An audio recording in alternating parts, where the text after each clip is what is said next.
Welcome to the MadTrio podcast. This week we have the California Pariah, Jonathan Charney, and Ryan Preston. This week we don't have James, and I figured Ryan didn't deserve some sort of funny middle name because I couldn't think of any. I'm an adequate stand-in. Mediocre at best, you know. That's a funny choice of words, stand-in. Yeah. So here's a piece of news. So I'm going to try, and we're going to try, not to be another dour show and talk about the coronavirus or COVID-19. By the way, hopefully you all have your line. That'll protect you. So from Newsweek.com, medical fetish site donates entire stock of scrubs after being contacted by desperate health officials. A medical fetish community in the UK has donated its entire disposable scrubs to a hospital after being contacted by desperate health officials. MedFet UK said it has been contacted by the NHS, representatives from across the county who were trying to procure basic protective equipment. The company didn't identify the hospital where the few were sent. Do you imagine that? You're a hospital, and the only thing that you could actually get is from people who are into doctors' Who've been kinks. stocking it for fetishes. Yeah. Which You know what? It's right up there with, I think, Pornhub, if I'm not mistaken, just gave some ridiculous amount of money. I want to say like some millions of dollars that they gave as part of like a relief fund, and they're donating like a shit ton of like the personal protective equipment to, you know, hospitals and nurses and things like that. It's really interesting, you know. It's one of those like hey, look, we're not asking you to join. We're just asking you to recognize that we're a business like anybody else. So we're just out for respect, goddammit. But let's be honest. Pornhub donating is hilarious. I mean, for a couple of facts. The fact that they're saying, "Hey, we're saving lives and getting people off at the same time." Yeah. Well, I mean, what other company can say they've done half as much? And I do think it's kind of, I'll be completely honest, I do think it's kind of odd that people have a doctor fetish. Now, I'm kind of wondering, do people have mortician fetishes? Oh, sure. Yeah. I don't know if you're aware of rule, I think it's 26 of the internet. Isn't it 47 that if it exists, there's a porn of it? That's just...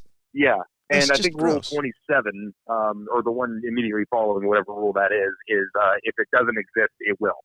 Yeah. That's just so, it's gross to me. I don't know how else to say it. It's just gross. Well, I've got a coworker who I was trying to explain this rule to him. He's in his like early 50s, and he's a little unfamiliar with how depraved the internet is. You know, he's used it for his very specific things over the years, and is unaware of what its true capability is.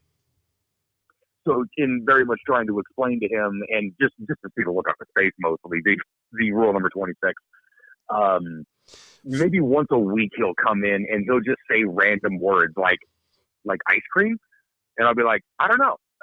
Or sometimes I'll automatically know, like, ice cream, of course there's ice cream porn. But only hold on. have I ever had to look them up. Time out. So when they say ice cream porn, are we talking about somebody who makes a really delicious looking pile of ice cream in a bowl? Or are we talking about like, you know, an ice cream with boobs showing off its hoo-ha? I mean, I'm kind of, the idea of ice cream porn is really weird because now I'm getting a mental image without getting too graphic. It's both. I'm getting a mental image of like an ice cream bar. What was it? What would you do for a Klondike bar? That's kind of what my mental image is now, and I'm kind of disturbed by that. Thank you. Yeah. Again, without getting into graphic detail, both. One might fall under sort of the ASMR category. You know, I like this because it's just sort of satisfying to look at. Although porn, I suppose, falls into that category too. The weirdest thing is everybody uses porn to describe something that doesn't involve nudity, like abandon porn or gun porn, or right. It's like, wait, Right. hold on. Porn should be used to describe somebody in a state of undress, not an ice cream sandwich. Yeah, I agree. I get where people are going with it, but it does imply like like you said, gun porn. I'm just thinking people trying to bang guns. By the way, that's a good double entendre. Yeah, So- I know. I was trying to avoid calling attention to it. For Reddit, for example, gun porn is not somebody who's having coitus with a firearm. Basically, it's a fancy firearm, and people make a neat looking photo or like do HDR. Basically, it's a really high resolution photo of a firearm, which it's usually cool. Right, yeah. But yeah, I mean, and if you want porn and guns, it's always a naked person, usually a lady holding a firearm. I've never seen anybody using a firearm as a tool, and to be completely honest, I hope I never do. I have absolutely. And actually, the funny thing is where I saw this wasn't porn; it was technically considered high art. So the question, yeah, the art of the eye of the beholder, right? Well, my question was, male or female? Because my first thought was, depending on the gender and the location of where said firearm was placed, I hope they cleaned it, because that's going to cause rust. But that's just that's the geek in me going. There's some issues there if something's not done. Yeah, one would imagine there was some cleaning involved afterwards. This is what I get. It was a female model, male artist. This is what I get for having a decent idea of human anatomy, is an overly graphic imagination, which doesn't do anybody good. Hey, it's made for a lot of entertaining evenings for me. Speaking of gun porn, though, I wanted to. I started texting James this. I don't know, maybe about a week ago or so. I don't know if he hit you to the jive, but my girlfriend pointed out to me that the Art Institute of Chicago had recently posted, like, basically their entire collection, like 4K pictures of their entire collection, which includes amazing art. Like, they have Vincent van Gogh's self-portrait, the original self-portrait there, and gorgeous 4K photographs of all of these. They have one of the craziest arms and armor collections I've ever seen. Was this a personal collection? It's the Art Institute of Chicago, so it's an incredibly large museum. Oh, that's badass. But you can go onto their website, and they have all of these pictures there. Great high-quality photos, a lot of old-school armor from the 1200s, good old-school, knights in shining armor days. Conquistador armor, from all over the world. The weapons in this thing, some of these things blew my mind, dude. Check this out. One of them, and the first one that she showed me, I think it's what caught her eye. It is a cane / sword / hammer / spike hammer / pistol. Wow. Yeah. Yeah, it's out of all the weird weapons I saw on that thing, that seemed to be the most practical. Because, I can imagine a scenario, you're just walking along with your cane and, some ruffians come out of the alleys, and you can shoot that one and in that puff of smoke pull your sword and go to town. It would cause enough of a distraction, even though you only got one shot, freak everybody out real quick, and, you're already holding your sword. Interesting. Now, I saw ones that were, an axe pistol, an axe dagger sword pistol. I mean, crazy weird things. See, the But then I started getting into the multiple barrel weapons. Oh, like the pepper box type of thing? Yeah, not even close to that elegant of a design. Some of these things were a tri-barrel pistol. It's so hard to explain this, but imagine just this ball at the end. Instead of a grip coming back, it's just a ball. And it's 3 pistols. One you're looking down the barrel of. Okay? Imagine just looking down the barrel of an old flintlock pistol. And imagine that there's 2 barrels perpendicular, 90 degrees on either side of that barrel. So when you're finished firing the first one, you turn it 90 degrees, and there's the second barrel.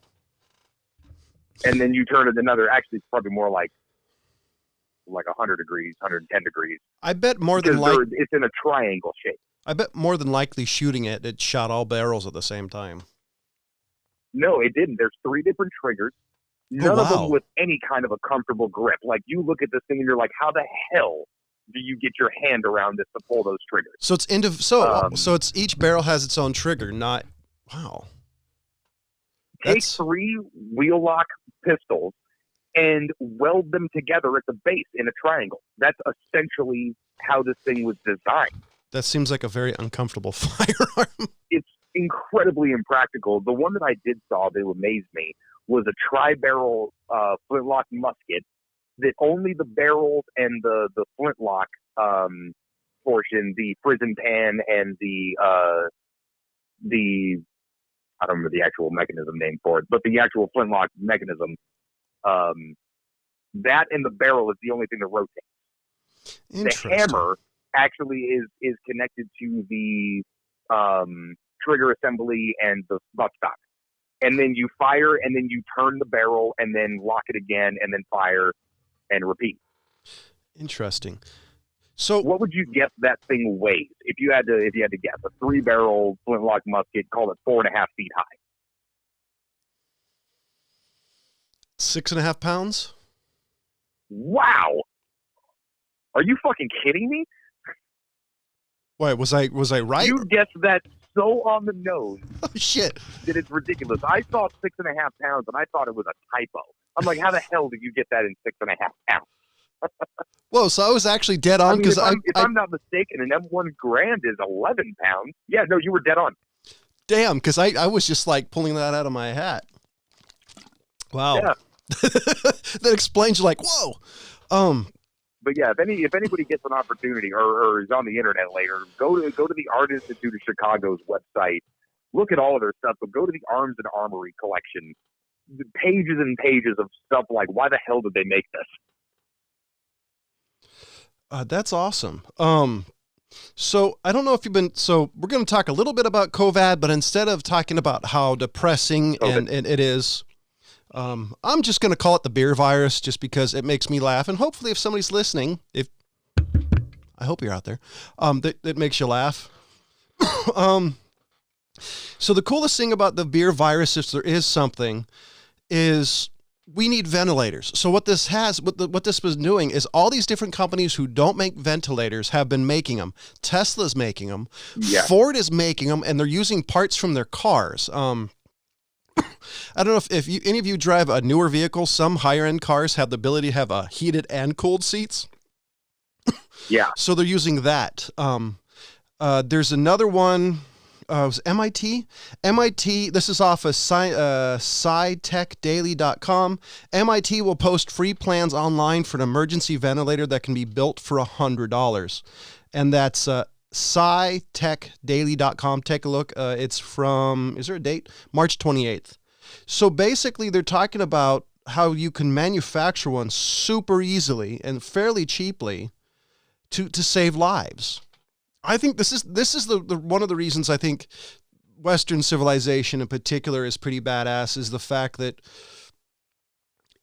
we have, not only do we have people who are ingenious, but the fact that the human mind can come up with weird ways to make shit work. It's like Scotty from fucking Star Trek. Yeah. Well, it's one of my favorite things about like NASA. I was watching Apollo 13 the other day. The Tom Hanks flick. I love that movie. And me too. And it's the same kind of thing that you see in like The Martian, the Matt Damon movie. Oh. It's you have this thing in space, and they have the exact same thing on the ground as a replica, and it's just these guys in a room trying to solve a problem for people that are a couple 100,000 miles away. And you have the same materials in front of you and the same tools that they would in space. And it's just like, how do we solve this problem using what we have here in front of us? That sort of ingenuity where it's like, hey, look, give me some scientists and some engineers and we're going to fucking figure this out one way or another. Some of the most amazing shit in the world has been come up with like that. I do. My favorite part of that whole movie is what happens when you have, multiple companies making parts for the same basic thing. When you have a square filter in one end and a round filter at the other. I remember I watched that recently and I was thinking that's kind of America in a key. Nobody's thinking, hey, what happens here? I think that's funny. I love that movie. I recently listened to the audiobook of The Martian. If anybody out there wants to listen to a really good book, it's really well done. I was surprised, actually. Is it a novelization of the movie or was it based on a novel? It was based on the book.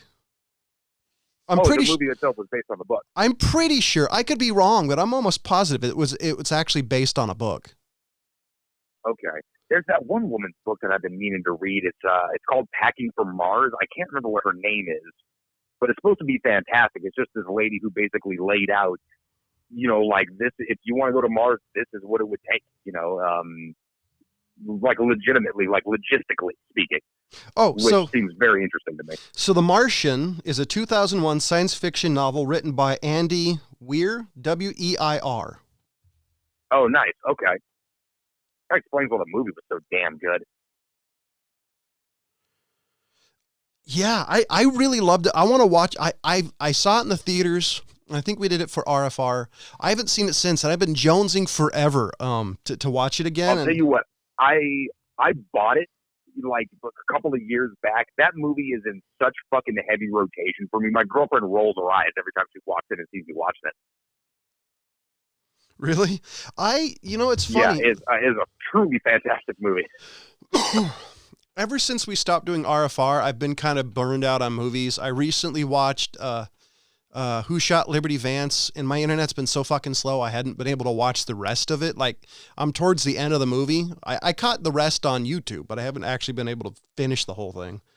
I've been jonesing for good movies. This is one of the reasons I want to watch again, but I've been watching more anime, which is weird, but it's probably because I get to watch it in 30-second short in bits instead of, because I hate pausing movies, Right. I don't know. Do you do that? Because I hate, I've known multiple people to do this. They'll watch 45 minutes, they'll pause it, and then come back a day later and watch it. Like, I like watching movies. Yeah, and I can't do that. I do that all the time. I mean, I like having my times, like I'll go out of my way to wake up early on like a Saturday morning if there's a movie I've been wanting to watch, that I haven't seen, and I'll sit down with my coffee or something before my girlfriend gets up and just chill out and watch whatever movie it is. Usually something that she doesn't want to watch. I'm assuming that's most of your movies. I mean, generally every night I'll go in and I'll throw on a movie, usually most likely one that I've seen before. And I'll watch half an hour of it and then plan on watching like another half an hour of it the next night, and just something to kind of make my eyes start getting heavy. Yes. But what I can't do is everybody else, like they fall asleep watching TV. I can't do it. I have to turn it off and then physically try to fall asleep. Yeah. I can't, I know people who do it. Like, they'll watch their phone and fall asleep. For me, I have to put it down or else I'll just keep watching it. And I kind of hate having the TV on when I'm sleeping because I don't like that extra light. However, I have my wife bought me one of those Amazon Alexa / government spying devices I have next to my bedside table. And it does, sleeping sounds. So every night I go to bed to the sound of thunder, which I like listening to music. I used to listen to, Something Blue, something like that. It was one of the Miles Davis's albums I used to listen to all the time. Oh, Some Kind of Blue? Yeah. Kind of Blue, I think. That's it. Let's see. Yeah, I like that. I used to listen to ambient sounds, but I just can't watch TV and go to bed. It's just I used to be able to do it as a kid, but now I'm just not. It's not comfortable. Let me tell you how fucking amazing it is that you said that you go to sleep to like sleep sounds. So like 3 weeks ago, maybe a month or two ago now, it was raining a while around here in Southern California. So I had like a good week of rain, and I I'm going to work in the morning, and I'm telling my coworkers, "Oh man, I sleep great during the rain. I was fucking great. I love it when it rains because I go to sleep real easy." And it was about the fourth night in a row that I said that, where I'm like, wait a minute, if I go to sleep that easy with rain, they make like those little rain machine sounds and whatnot. So I go on the app and whatnot, and of course I find one, and there's a bunch of them, and I fucking download one. I go to sleep to the sounds of like crashing rain and fucking thunder every night. It's the greatest thing in the world. There was like I felt embarrassed to tell my girlfriend that, like, I would set the alarm or the timer for like 30 minutes just so it would be off by the time she came in. Because I didn't want to be that dork falling asleep to fucking the sounds of the whales. I mean, but yeah, sure enough, that shit was awesome. The benefit of having one of the Alexa things is my wife can say, Hey, insert name here, turn off, and it'll turn off because, like, if I forget to set a timer, there was this app, and I wish I remember what it was because it was the greatest app. It had a metric ton of audio files. That it came with a set bunch on the app, but you could download a bunch and people could record a bunch. There was a sound of an old boat rocking back and forth, and you can hear it creak. It was my favorite one. Oh, that sounds awesome. Dude, I love stuff like that. I used to go to bed too, and this is like kind of my geek flag flying and partially pathetic. I used to have the sounds of the original Enterprise, of the bridge noises. I used to fall asleep to that because it was just a bunch of random machine noises. Sure. Yeah. Right. Apparently that had the one that I didn't like, they had this one, it was not waves crashing, but it was almost like waves like lapping on the beach. Yeah. Which the gurgling sound bugged the shit out of me, so I had to turn that one off. But like just like a good old wave crashing against like the rocks or something. I love that sound also.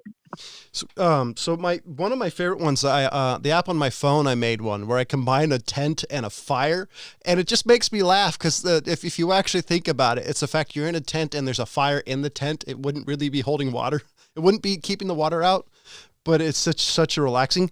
I wonder if anybody here is actually interested in the fact we're talking about going to bed to sleeping sounds. Well, it's one of those things I was surprised that I got into. I just thought like okay, I want to keep hearing the rain, so let me get this thing going. And then like after a week, I'm like, dude, I fucking love this thing. I'm so surprised by it. Yeah, I've always. But yeah, it is dorky. I've always liked that. Always been into that. So this is a picture. This is a picture that I found, and it's pretty funny. So it's off of Amazon. Do you know what a Lewis bag is, Ryan? A Lewis bag, no. So Lewis bag is used in bartending. What it is, it's basically a big bag. You put ice in there, and it usually there comes with a muddler or a mallet. And you just beat the shit out of the ice, and it makes crushed ice. Oh, okay. I've seen like home people use it. I don't know how many bars use it. I'm assuming it's for more fancy upscale bars. And the next image is a stainless steel metal ice cube tray, the old school ones. And right below it is the ones where you can pull out the fucking thing? Yeah, it's one of the old school metal ice cube trays with the easy release. I saw one of those in like a TV show one day where they pulled up the lever and then they yanked out the thing and all the cubes separated. I got fucking physically angry. Like, how the hell did that technology fall by the wayside? The fuck, man? I didn't know they existed until like couple of years, I think, after I was married. And I'm like, what the fuck? I've been struggling all this time breaking a couple of them. And so this is what makes this. Yeah, doing the weird twist move that works like half the time. And then like my wife bought me a neoprene one, like it makes balls. So for like I'm drinking oh yeah. I use them in my alcohol mixed drinks. And right below it, this is what made this. Yeah, I got my buddy one of those. This is what makes me laugh. Right in the below it is Grow Sun 5-gallon 8-bag herbal ice bubble hash bag. What the fuck? Yeah, so this is what made me laugh. It's two things that make ice and one thing to make hash. It's like Amazon there's a whole subreddit to it, by the way. Amazon has this really weird they're associating things. So apparently I wanted ice, so I want to I want to drink an old fashioned and make hash at the same time. Yeah, apparently. I thought it was hilarious. It just made me laugh. Man, I don't ask you a question. What type of PPE do you have to work in the standard operation of your career? So there's what's called universal precautions, which is basically, gloves, and that's about it. Cover up anything that you are reasonably going to get soiled. Mm-hmm. So, the standard kind of stuff would be like a plastic gown that goes over the front. Just figure like an apron, like a butcher's apron, but a really thin plastic and very, very disposable. I'll keep shoe covers because you never know when you're going to need to walk through some shit you don't want to walk through. And if I'm wearing nice loafers, I'm not trying to get wrecked at. But aside from gloves and whatnot, there's not much in my job I can't do in a full-blown three-piece suit. Mostly just based off of technique, though. What I'm doing is a lot different than what, like, a nurse is doing. There's not a position that person's going to be in that I'm around that I didn't put them in. So I don't have to worry about somebody readjusting and getting closer or hitting me up in the face with their arm, coughing on me, doing all of those things. I would say, Ryan, I'm glad to hear that, because if you were having to put a tap in somebody's schwanz, I was going to say, hey, you need a different career. That's creepy. Yeah. Yeah, there's a lot of things that people like think that I do or is involved in my job where I'd be like, no, I wouldn't fucking do this if I was doing that. Like, people ask me all the time if I'm superstitious or if I get scared. I'm like, why the fuck would I do this job if I was scared of it? So what's I'm just gonna be terrified all day long. So what's the strangest question you've been asked that made you question the person who asked you? If I ever fucked a dead body. I bet that's the guy that asks you that question. You're like, dude, get the fuck away from me, bro. So the question was the person asking, it was like, hey, dude, have you ever? Or, hey, dude, have you ever? Like, hey, have you ever? Like, what the fuck, dude? Get the fuck away from me. Was he a friend of yours? No, just some guy that I met coming in to make arrangements for his dead loved one. Like, what? Because I'll be honest, that's a question James and I would totally ask you if we were hanging out together just to bust your balls. But the fact that somebody asked you in the middle of setting stuff up is probably that you just popped me on that. That's yeah. For the record, James, it was one of the first questions he did ask me. Well, because that's James. I think when I got this job, whatever, almost fucking 13, 14 years ago, asked me, you ever done a cold pat? And I had no idea what the fuck he was talking about. It was a reference to Sons of Anarchy. By the way, there's something you don't want on your Google search history. Yeah. There's a lot more than that I don't want on my Google search history. But yeah, least of which is what's a cold pat, because it was a reference to a TV show. But it's grabbing a dead person's boob is what a cold pat is, if anybody's wondering. I actually didn't. Sons of Anarchy. I didn't come up with that. It was a TV show. I'll add that to cold patting. I'll add that right next to knowing what a dirty Sanchez is. That was another one I didn't need to know. So thanks for that, Ryan. Oh, it's the rusty trombone that I didn't need, or felching. Those are the two I didn't need to Google. By the way, if you're listening to this with your child, A, I actually question your parenting, and B, I'm sorry. Still, yeah, you should have turned it off long before now if your sensibilities are delicate. It reminds me of when my wife and I went to see Deadpool. And, I was really excited. I think my wife was excited.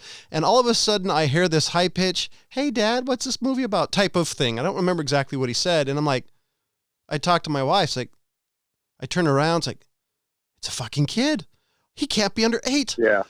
And then I know we talked about this before, and there's a scene, and I don't remember. It could be 2 minutes. It could be 5 minutes, where basically it's Ryan Reynolds and I can't remember the late chick's name, and they're basically having sex for like Miranda Baccarin. Yeah, for an entire season. I'm thinking that alone was going to make the little kid asking why Ryan Reynolds was on top of the lady.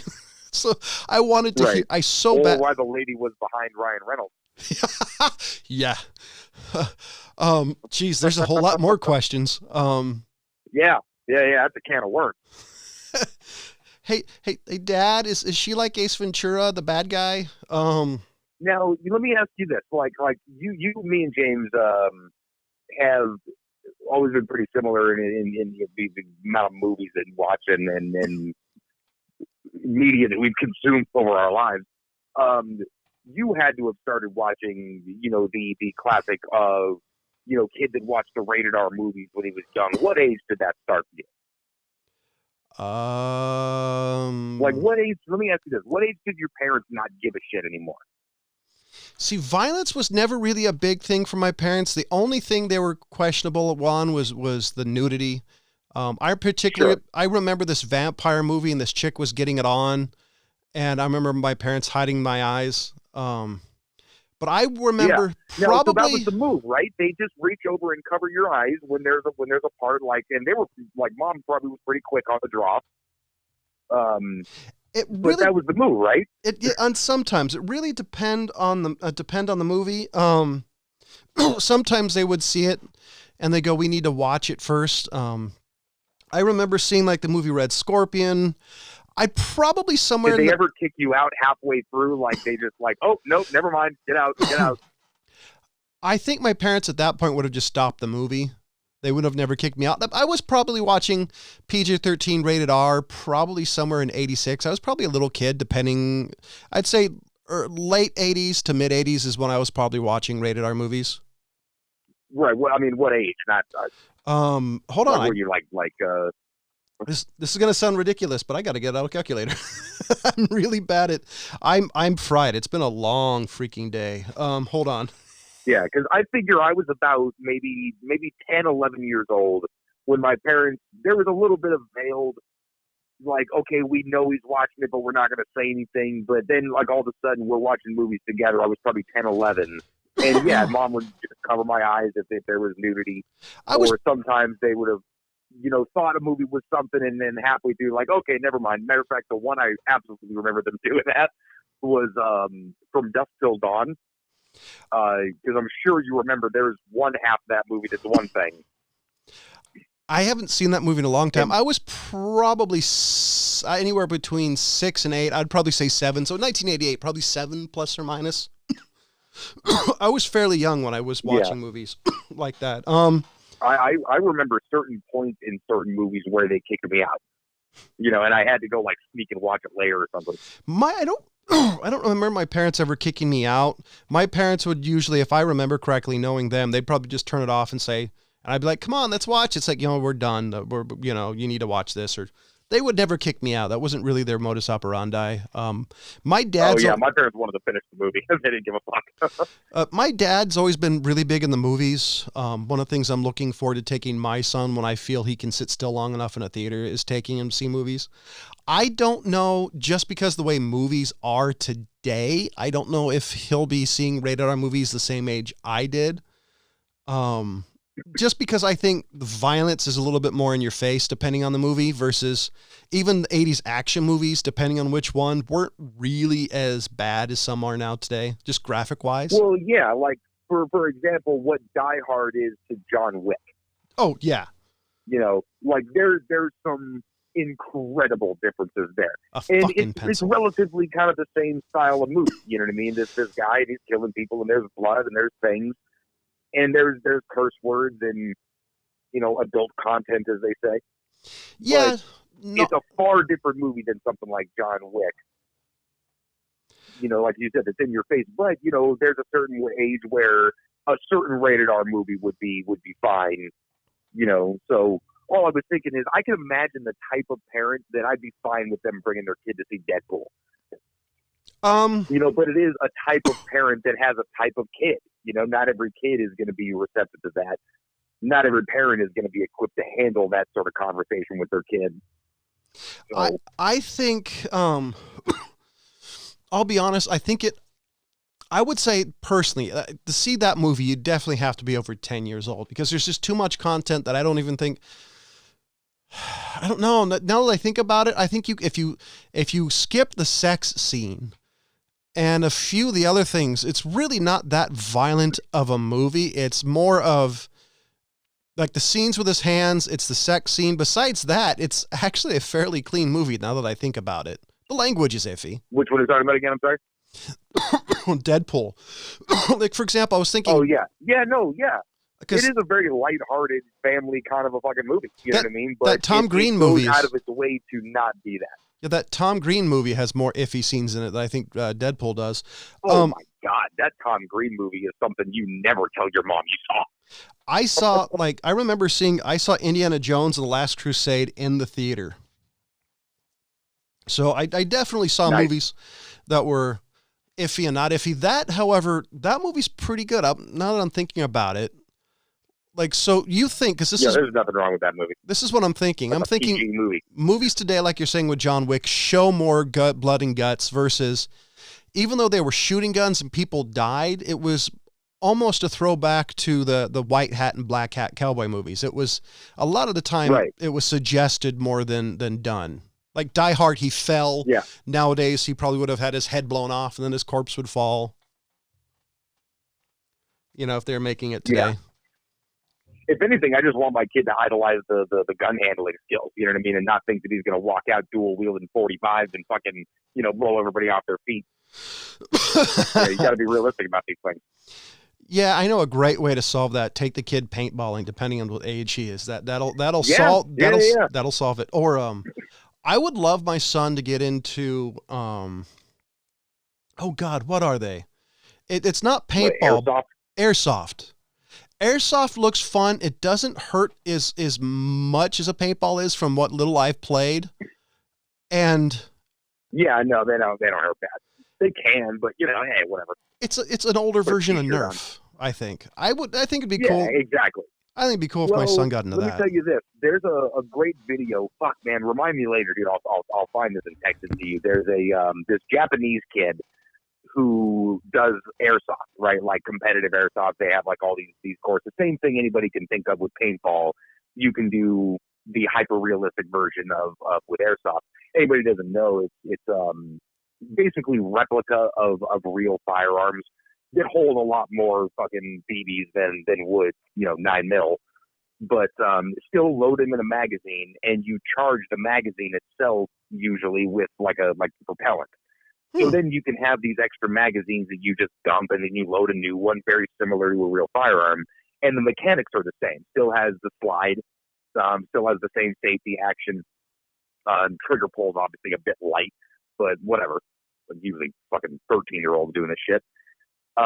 There's this kid anyway who has never fired a real gun in his life and has done competitive airsoft for a while. They brought this kid out to Texas, one of these shooting channels. Brought him out to Texas to shoot a gun for the first time, and it's a training school. This kid fucking mopped this course, dude. I mean, his fucking reloading skills alone were something to behold. Like any shooter on the planet would be like, okay, no, fuck, this kid's got some skills. Well, because then how quickly he picked up how to manage recoil and change target positions was fucking effortless.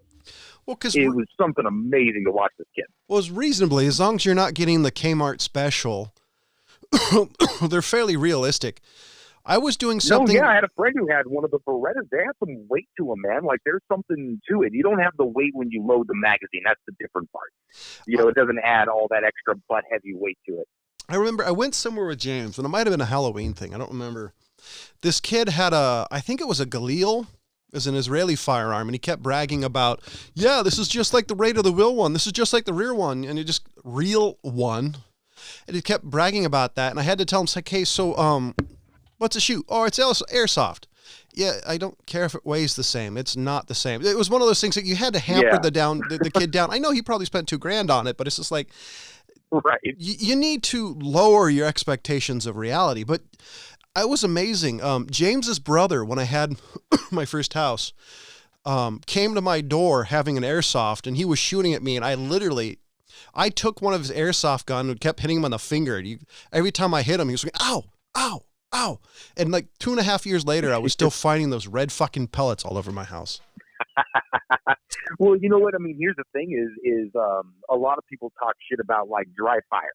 Like if you just want to kind of sit there and get the mechanics down on something, the standard conventional wisdom is you go and you fucking put rounds down range, Well, dry fire is only bad if you have like a 22, because it's a rim fire. It's not particularly good for it. You can get, I actually have one for one of my firearms, the little caps. You actually load them into your magazine. Oh, sure. Yeah, snap caps. Yeah, it allows you, basically, it allows you to chamber the round in dry fire. But generally, they don't recommend, especially in rim fire, to dry fire because it's not particularly good for the firearm. But here's what I was going to say is you could, like feasibly get an airsoft pistol that weighs the same roughly. You know what I mean? And actually get the blowback sort of action. It's not going to be the same sort of recoil that you're managing, but if you're just trying to get the mechanics of something like a reload down or trigger discipline, things like that, it's a great fucking workaround for not being able to go to a range all the time. Oh, the problem is airsoft people, quote unquote, get fucking weird about it. Yeah, the thing I don't understand with airsoft people, and I'll be completely honest, just being a gun guy, is I don't get dressing up. Like they'll spend thousands of dollars. And by the way, I'm not making fun of you. It's the tactical fucking Dan guy that you're just like, oh, okay, guy, that's cool. Yeah, I could see a belt maybe with some extra mag holders. And I'm not making fun of you. I'm not making fun of you guys. If it's your thing, it's your thing. I want to make sure you guys know that, because there's plenty of stuff you can make fun of me about, but I just don't understand fucking A. The camo, the vest, the hats. I don't get it. Yeah, some of these dudes get real hardcore with it. I mean, like full-blown ghillie suits, dude. Damn. And to be fair, they're good, and it is a fun-looking fucking kind of thing. It just really seems like LARPing to me. And I can't get around it. And maybe it's just me. Maybe it's my prejudice. It feels like foam swords, and let's go out and hit each other with foam axes. Honestly, if I was bent towards that particular predilection, it wouldn't bother me either, because LARPing kind of looks fun because it's a live action RPG. I'm not really big into dressing up. Right. But honestly, if I could see, if I was the person into airsoft, I could see being in the LARPing, into cosplay, and because it's... Well, look, to a certain point, I can get a certain bit of it. Like, okay, you go out airsofting one day and you got one gun. Like, all right, I just got murked by guys with full auto. Let me go get one of those. Okay, I only got two back pockets I've been working with. All right, let me get a little belt mag here. Okay, my fucking fingers keep getting shot. Let me get some gloves. Like, I can see a natural workup. Let me get some knee pads because I'm doing a lot of crawling around these stupid bushes. I can get the sort of progression of it and the instinct to go a little accessory crazy. Yeah, it's like the doctor who buys the Harley. He's like, well, let me get a pair of boots. Okay, let me get chaps. And it's the same thing. So there's this website I found called, it's evike.com. No idea how to pronounce it. So here's an AR-15. Evike, yeah, there was a store in my hometown that they put up one year. It was weird. So here's an airsoft, it looks like an M4 AR. It's $973. It's 5. I will fucking go buy a real one for that. It's 5.5 pounds, so some actual heft to it. But yeah, I was going to say for nearly $1,000, you can get the real one. And because because AR prices have dropped so low, you can get a pretty decent one. Well, you can't in California anymore, but a couple of years ago you might have. I don't know. Realistically, I'm for anybody getting outdoors and having fun. I mean, at this point, I don't really care what you do, who you are, who you do it with. As long as you're respectful, don't give a shit. Yeah. Well, one of the things why I'm so pissed off about the fucking whole COVID thing is I can't go to the goddamn Renaissance Fair. I was fucking looking forward to that shit. Dude, my wife and I get old-timey drunk. My wife and I have always wanted to go to that one, and every time we look for one that's in a local area, it's like, oh yeah, go to the Renaissance Fair. It's behind the Safeway, and it's like, oh yeah, and it's just like, oh no, I know where that is, or you look at the Google Maps and going, why is it that Safeway and that location, and I'm gonna have to carry a real sword if I don't want to get mugged in that area. Yeah, the one they do down here, they've been doing for probably 30, 40 years, man. Yeah, it's legit as fuck. I've got a bucket list for the stuff I want to go to. Like, I get made fun of. I think James makes fun of me. I always wanted to see the ballet. So I took my wife one year to see the Nutcracker because it's literally something I have always wanted to see. I want to go a couple of more times because I don't get it. I mean, I understand why it's cool. I do the same thing for opera, I think. I think I would give that a shot just to say that I was, like, cultured or whatever. Oh, dude, yeah, totally. Like, I don't get the method of storytelling on it, because I was watching it was on the Nutcracker. I was trying to pick it apart. It's like, I don't get it. I don't understand the story, but it was really fun. I want to see, what is it? The something Mask of the Phantom or fuck, what the hell? My mind's going right now. Phantom of the Opera. I want to see Phantom of the Opera. That's one of the ones on my list of things to see. Renaissance Fair, like stuff that just looks fun. I mean, I've been to like one of the world's largest air shows. I want to go back at some point. Yeah, dude, I've always wanted to go to an air show. I've never done that shit. Oh, so if you get a chance to go to a Ren Fair, it's fucking fun. Even if you just walk around with your kids and buy them a wooden sword and fucking see the shows and shit. Dude, it's fucking good times.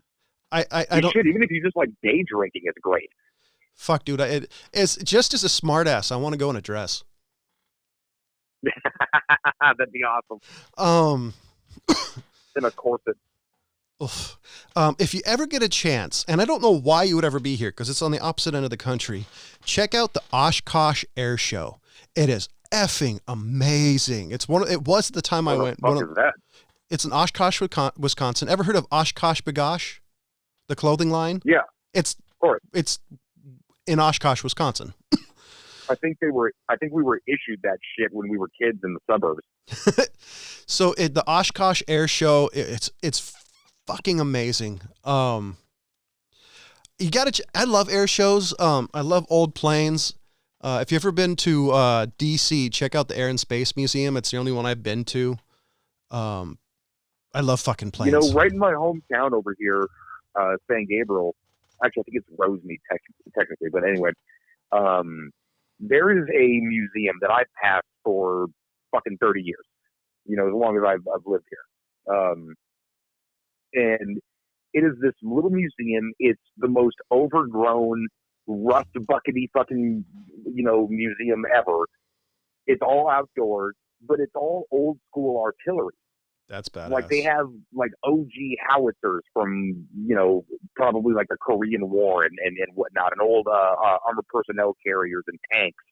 And they're just all like, again, kind of sitting out there sort of rusting with the weeds growing up around their treads and whatnot. But I gotta fucking go there one day. I'm sure they got some gems in that place.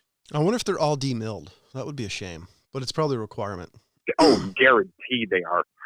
Because if I remember the laws correctly, you could have a standard cannon that's not a breech loader. So a breech loader being you do something and the back end of the cannon is removed. You can't have a breech loader. Yeah. But you can have a standard cannon. I would assume that a lot of these things have been there long enough to be grandfathered into whatever new things there are. Probably just cement poured down the barrels. Oh,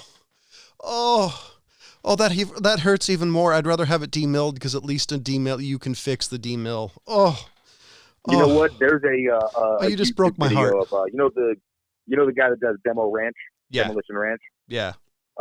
He has a video recently where he takes a high point pistol. That piece of shit. Yeah. I never fired one myself, but I know it's notorious for being the worst gun ever made. Takes a high point, pour cement down the barrel, poured a bunch of shit down a bunch of barrels, and seen if they would clear and cycle. Even the cement concreted barrel cleared and cycled out of a high point. That's funny. Something tells me that I can get a shell into the back of that breech. I can get that barrel clear. Hopefully you're not next to it when you try fire. You have some sort of remote. No. pull. I'll put a string. Put a string. I was to say because that has potential for you to show up on a Darwin Award. Yeah, I'll stand behind some like press board or something with a string, and that'll be good. If you talk James into it, there's extra points. Shit, James would be fucking wanting to pull the string. Oh man, We'll stand behind this old refrigerator. That'll be good. Like another one of the bucket list items that was for me is I got to see the Louvre in Paris. Nice. There's a bunch of little stuff I want to see, and it's fun. It's funny that the older I get, now it's just like shit I want to do with my son. Like there's a bunch of movies I want to watch with my son. I'm really hoping I can get him into anime because my wife rolls her eyes. And I don't blame her. I mean, realistically, most people aren't insanely animation nuts like I am. I've almost never seen a style of animation that I dislike. As if you've watched us, you'll watch a couple episodes of Real Flicks Reviews. You'll find out. Yeah. But just the idea that you have this sort of captive audience, for lack of a better term, that you get to like curate those things for. Like I'm going to give them sort of a best of what I've seen throughout my life. Well, part of it for me is I've always somewhat been a loner to some degree. I mean, I think if you knew James, Ryan, and I, it would not be a big surprise that all three of us are very similar. In some ways, we all need our own alone time. But I love the medium of animation. One of the limitations to me of live action is you can't do certain things. It's when you do live action, you do certain things well, at the very least. Yeah, well, I mean, like if you do live action, you have to make it seem real. It's like wrestling. There's a difference between having a tight punch in wrestling, or the dude misses you by a mile and the guy reacts. Right. With cartoons and animation, you can do all sorts of things, and because it's the medium, you zoom in to see the guy's bones breaking when he gets punched in the face, and it's whatever you want, whatever you can imagine in your mind, you can make. Yeah, it was because you're not expecting reality in a cartoon. I can name a handful of cartoons I can't wait to show them. It's The Lensman, Secret of the Lens was one of the first anime I ever saw. The first anime I ever saw being Vampire Hunter D, back when they used to do Japanimation Sundays on the Sci-Fi Channel. Akira. There's a couple other ones I want to show them, but just because of the nature of the cartoon, I can't until... Yeah. Well, because if you watch any 80s animation, for anybody out there who's never seen it, 80s animation is, at least the ones that came over in America, were semi-questionable. There's a lot of naked cartoon boobs and a lot of cussing, and I doubt they were in the Japanese version, but for some reason they're in the American version. Cyber City Oto, by the way, is another one of my favorites. I love the cyberpunk kind of visuals. If you take a look at like 80 Police, it has that man-machine 80s cyborg vibe going on, which is freaking cool. I don't know if you've seen any of these animes I'm naming off. Obviously I've seen Akira and stuff like that. Or let's see, another one. One of my all-time favorites is Record of the Lodos War. And there's a little bit of a continuation of Legend of Crystallia. Record of the Lotus War is hard. Is it hard edge fantasy? It's actually based off a D&D game the writer had. So it's slow, but it's just this amazing build-up, and it's amazing. Or Bubblegum Crisis 2040. I like the 80s one. But there's women shopping in lingerie, and it's not something I want to explain to a young kid, to be honest. Even when he's 8 years old, I don't particularly feel like having any explanation of what boobs are, because at 8 you have an idea. Well, actually, now they might know, considering that bastard who has the cell phone at 8 years old is showing all his kids nudie pictures. By the way, fuck you. If you're one of those parents that give their kid an iPhone for some reason at 8 years old, you need to cut that crap out. No kid deserves that. Yeah, no kid deserves an uncurated internet, an unfiltered internet before a certain age. God, that scares the... Not like it's just, they don't deserve that. They deserve to be kids for a little bit longer. Yeah, that was my conversation with somebody, and I don't remember who it was, but they were saying I was, more or less kind of a fuddy-duddy. It's like, look, they're a kid once. Once the bloom is off the rose, it never goes back. Kid, you don't become an adult until you're 25 if you actually look at the maturity rate of humans. No shit. And I tell you what, man, I got this fantasy that like my kids would have like this Goonies style group of friends, you know what I mean, that they just roll off on their bicycles with, and go have like little adventures, and until like high school, and then they, do whatever high school kids do.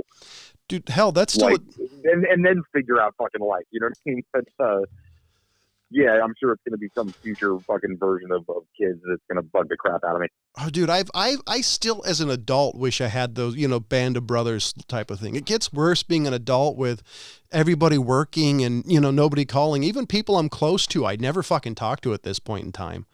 I think James is one of the closest friends I have, and the only reason I see him or talk to him weekly is because of the fucking podcast, and that's literally it. We're so busy that I don't remember the last time James and I hung out outside of doing the podcast, and Ryan lives in the middle of nowhere. No shit. And I say in the middle of nowhere because I live in the middle of nowhere, and I feel better about it if I say it. Yeah, I gotta be feeling pretty good right now, with all this shit. I'm not expecting your tiny fucking population 48 pounds to be infected. In my county, there's 15 cases. I actually drive an hour to work. Get the fuck out of here. No. There's 15 cases, no deaths. 2 of the cases, the people actually never went into my county.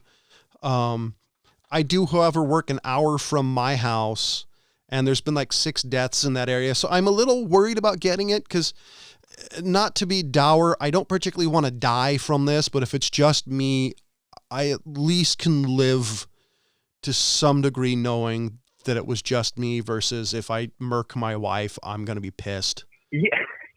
Right, or like your parents or anybody that you kind of come in contact with, any of those things. Or my little boy. I say I'm not a violent person, but the older I get and when my son's involved or my children's involved, I have a hard time controlling it. But like for some reason, if some jackass coughed in my son's face, there's a good chance I'm just gonna walk up and hit the dude. Like, and you know what's funny is I've almost been waiting to start hearing those stories. Like, let the panic fucking set in with people when this shit gets weird. And start hearing those stories of like person attacked for coughing.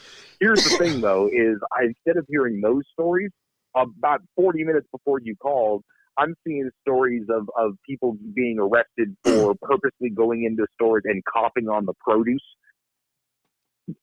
Some kid got arrested in some place for putting it on, I think on Facebook or whatever.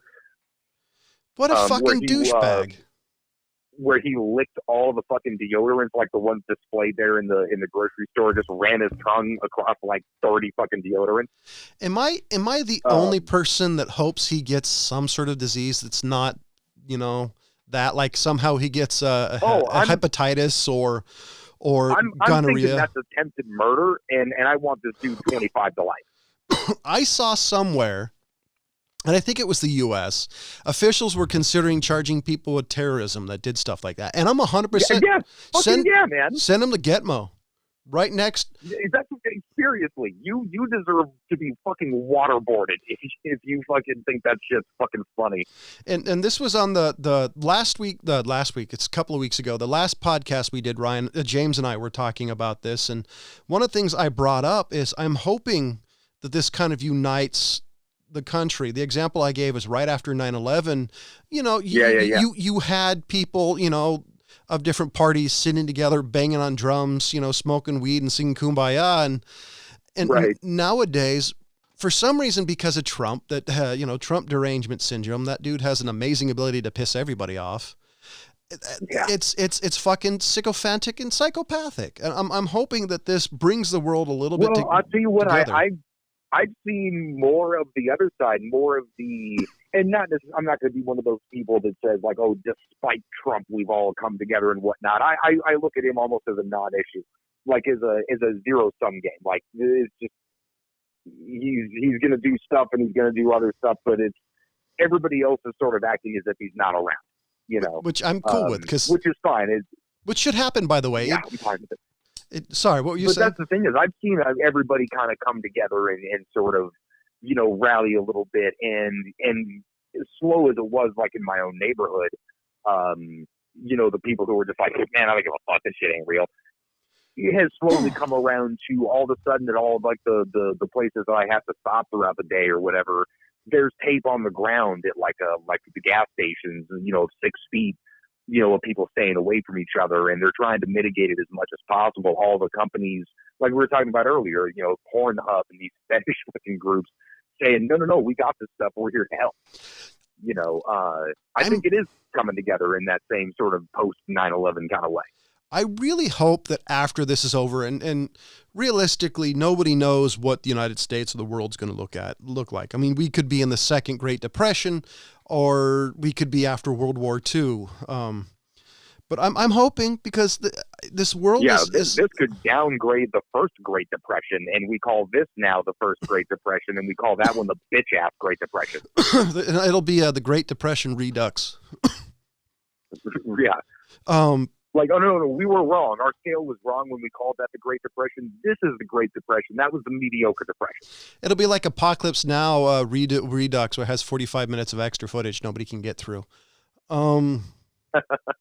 I really hope so. I know in my life, I have people who, like, politically are, I jokingly say the left of Pol Pot. I mean, they're so politically different from me that it's almost amusing, like how far our politics are. And yeah, and my wife thinks they're wacky, and other people I know, like James, can't stand one of them. And I'm like, I love them because A, they're different than me. They have different politics. I couldn't be married to them, because that would be polygamy. But I love them because the fact that they're generally nice and sweet people, and they have different viewpoints. I may not agree on anything they say, but I love the argument. I love the conversation. And I'm really hoping that this kind of reunites the two sides. I will say, though, if you're listening to this, thank you for listening. By the way, stop listening to ABC, NBC, Fox News. Stop listening to all the alphabet channels, because most of the time they're full of shit. The left-leaning ones are trying to stoke the flames of how bad Trump is. Still, the few conservative ones are doing the opposite. Stop fucking listening to them. You'll make your life a whole lot better if you realize they're just full of shit. Pretty much. Same as always. However, I saw the Washington Post praise Trump? It was praise a conservative, one of the conservatives, or something the conservatives were doing, and Republicans, and it just blew my mind. It's like, what? I never thought I'd see the WAPO do praise something Trump did. I was like, and oh my God. What, even if it was horseshit, I never understood how people don't get that tactic of, hey man, I'm going to call out every single good thing that you do, because when I call out a bad thing, people are going to believe me. It's simple. Hey, this guy is always on the side of this person, so if they're saying shitty things about this person, it must be fucking, he's got no reason to lie. He's calling out all the good things. One of the reasons... it's like when Fox News talks shit about Trump, they're like, oh man, he must have really fucked up.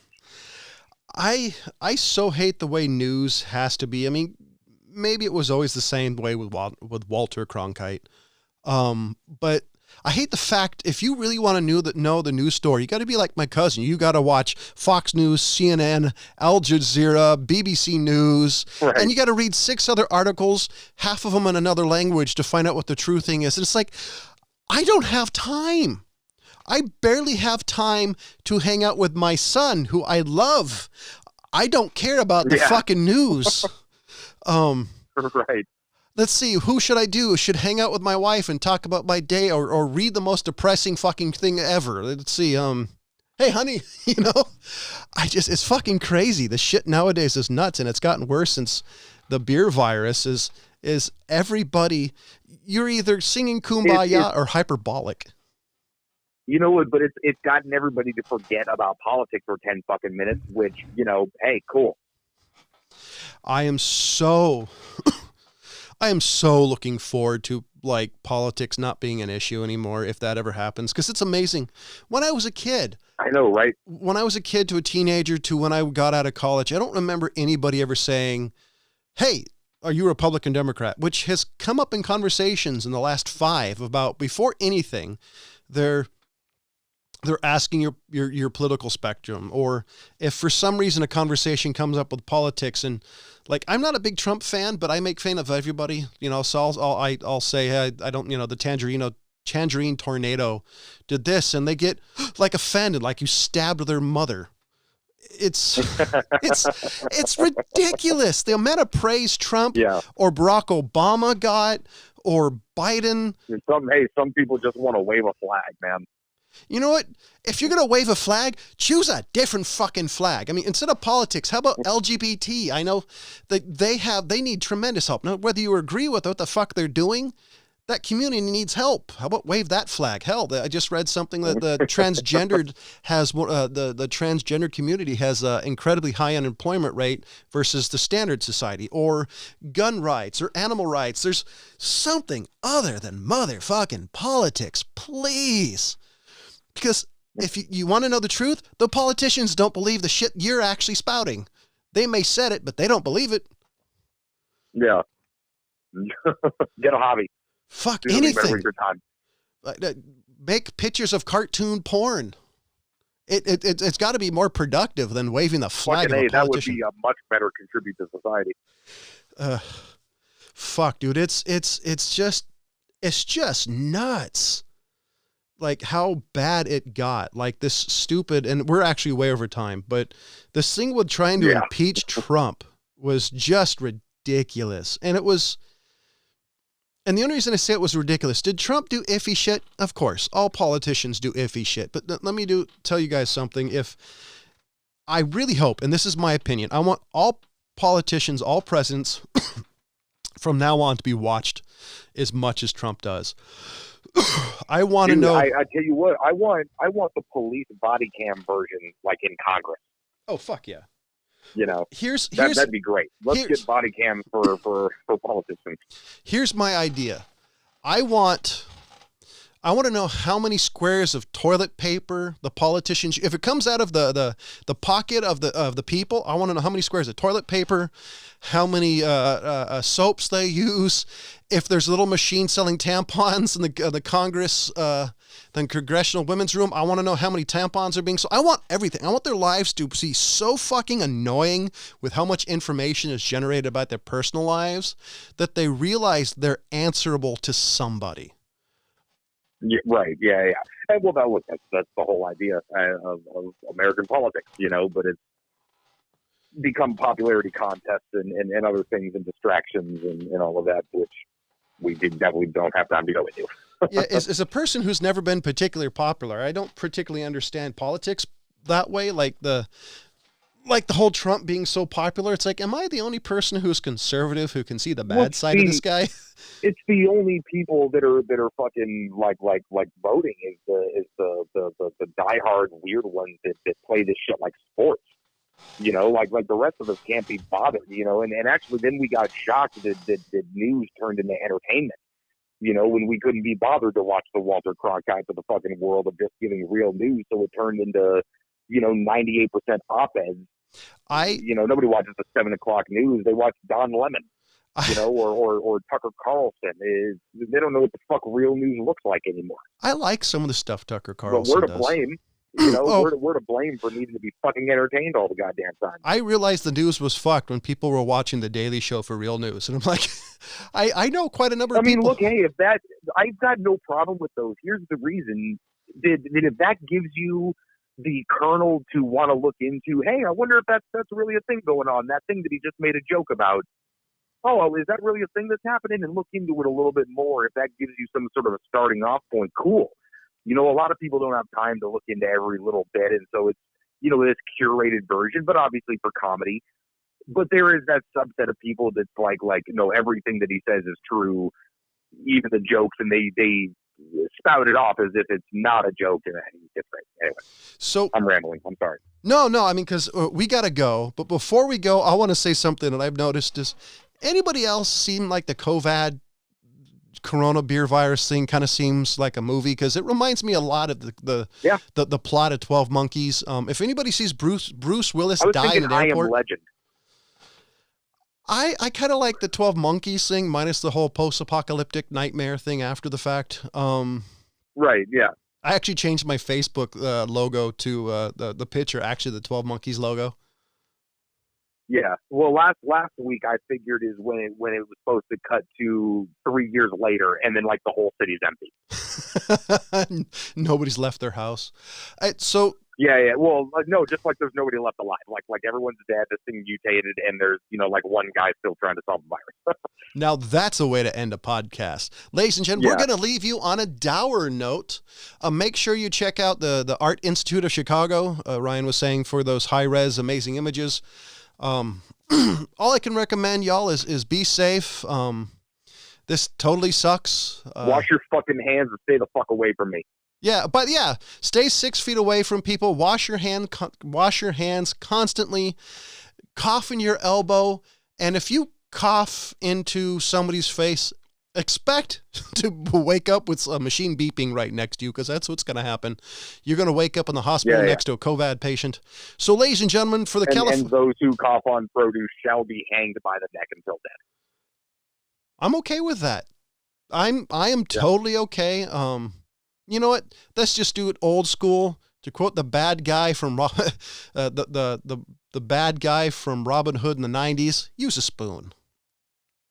You're right. So, ladies and gentlemen, for the California Pariah, Jonathan Charney and Ryan Preston, as always, thank you for listening.